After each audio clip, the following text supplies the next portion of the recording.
बच्चों आज हम चैप्टर नंबर 4 बायो को ख़त्म करने के बाद उसकी एक्सरसाइज पे मूव करते हैं और स्टार्ट करते हैं एमसीक्यूज़ के ऊपर। पहला एमसीक्यूज़ है the process of regulating the amount of water in body fluid is called. उस प्रोसेस का नाम क्या है बच्चे? Osmo regulation. ओस्मो रेगुलेशन मैंने बताया था ऐसा प्रोसेस होता है जो कि बॉडी में वाटर को कंट्रोल करता है। पानी ज़्यादा हो जाए तो कैसा यूरिन पैदा होता है ना, और पानी कम हो जाए तो कैसा यूरिन पैदा होता है, तो ओस्मो रेगुलेशन वो प्रोसेस है। जी बेटा MCQ 2 देख लें। व्हाट हैपन्स, क्या होता है in the proximal convoluted tubule of nephron, nephron की प्रोक्सिमल कन्वोल्यूटेड ट्यूब्यूल के अंदर। जी बच्चे ये मैं नेफ्रॉन पे चला आया और यहाँ पर प्रोक्सिमल ट्यूब्यूल है या प्रोक्सिमल कन्वोल्यूटेड ट्यूब्यूल है। यहाँ पे ये आपको आर मिलेगा, वैसे तो एस भी मिलेगा लेकिन आर पर देखें। आर क्या है? रीएब्जॉर्प्शन। ठीक है, सो प्रोक्सिमल कन्वोल्यूटेड ट्यूब्यूल के अंदर क्या होती है? रीएब्जॉर्प्शन होती है।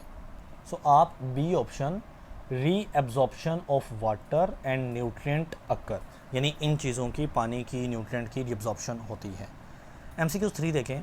विच structure is responsible for filtering blood to produce urine, इनमें से कौन सी ऐसी स्ट्रक्चर है जो कि ब्लड को फिल्टर करती है, साफ़ करती है और यूरिन पैदा करती है? Simple answer is the nephron. Nephron kidney के अंदर यूनिट्स होते हैं, सेल लाइक स्ट्रक्चर सेल्स होते हैं जो कि क्या करते हैं? यूरिन पैदा करते हैं और ब्लड को साफ़ कर देते हैं। MCQ number 4।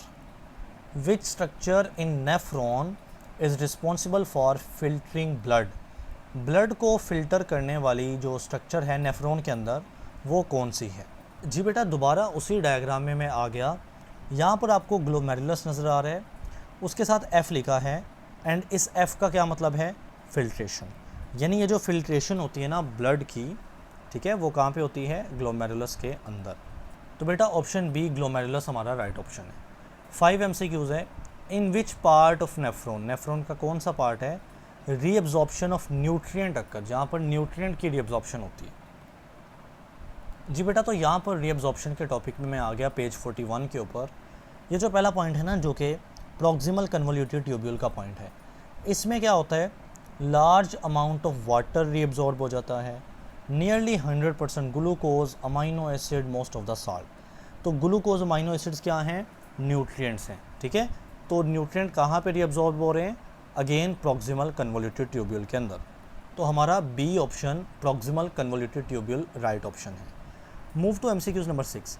Which process in nephron, nephron के अंदर वो कौन सा प्रोसेस है involve the active transport of material from blood to nephron, blood से नेफ्रॉन में जाना, ये कौन सा प्रोसेस है? जी बेटा मैं ट्यूब्यूलर सिक्रीशन पे चला आया हूँ। यहाँ पर लिखा ना it is an active transport process.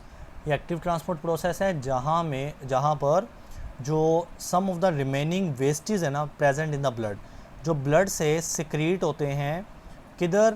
From blood capillary to renal tubule, यानी ब्लड कैपिलरी, ब्लड में से चले जाते हैं किधर? रीनल ट्यूब्यूल के अंदर, नेफ्रॉन के अंदर, और एक्टिव ट्रांसपोर्ट प्रोसेस है ये ट्यूबुलर सिक्रीशन होता है।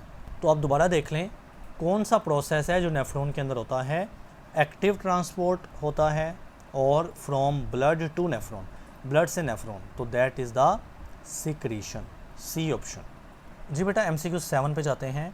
विच इज़ नॉट प्रेजेंट, कौन सी चीज़ नहीं मौजूद in the filtrate entering the बोमेंस capsule of nephron? You know Bowman capsule के अंदर क्या होता है? ग्लोमेरुलस होता है जो कि ब्लड कैपिलरीज़ का एक नेटवर्क है। तो ग्लोमेरुलस से बोमेन कैप्सूल के अंदर कुछ चीज़ें जाती हैं जिसको हम फिल्ट्रेट कहते हैं। तो कौन सी चीज़ उस फिल्ट्रेट में नहीं प्रेजेंट होती? आंसर इज़ ब्लड सेल, क्योंकि नॉर्मली ब्लड सेल नहीं जाते उस फिल्ट्रेट के अंदर, वाटर जाता है, कैल्शियम आइंस भी चले जाते हैं, यूरिया भी चला जाता है। ये सारी चीज़ों ने फ़िल्टर होना है, इन्होंने यूरिन बनना है।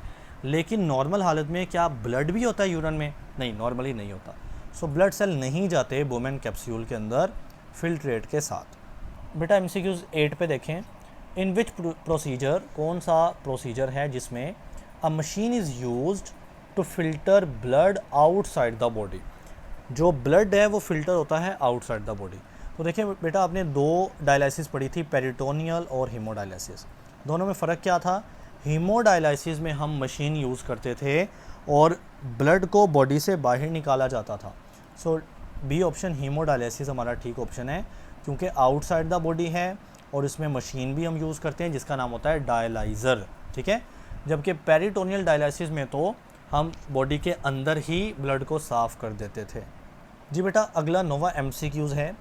What is the primary purpose, क्या मकसद है हीमोडायलिसिस का? ये जो ऊपर ऑप्शन है हीमोडायलिसिस, तो मैंने अभी आपको बताया, आप सी ऑप्शन देख सकते हैं, to filter waste product from blood, खून में से वेस्ट को निकाल कर ब्लड को साफ़ करना, ठीक है, फ़िल्टर करना। आखिरी MCQs है, in peritoneal dialysis what act as the filtering membrane, कौन सी चीज़ होती है जो फिल्टरिंग मेम्ब्रेन का काम करती है? तो पेरिटोनियल मेम्ब्रेन। अगर आपको टॉपिक याद हो ना, तो मैंने बोला था पेरिटोनियल कैविटी के बाहर एक पेरिटोनियल मेम्ब्रेन होती है जिसमें ब्लड वेसल होती है। चले मैं दिखा देता हूँ। जी बेटा, ये देखें, ये पेरिटोनियल कैविटी है जो अंदर की स्पेस का नाम होता है, और ये पेरिटोनियल मेम्ब्रेन है जो येलो कलर की उसने मार्क की है।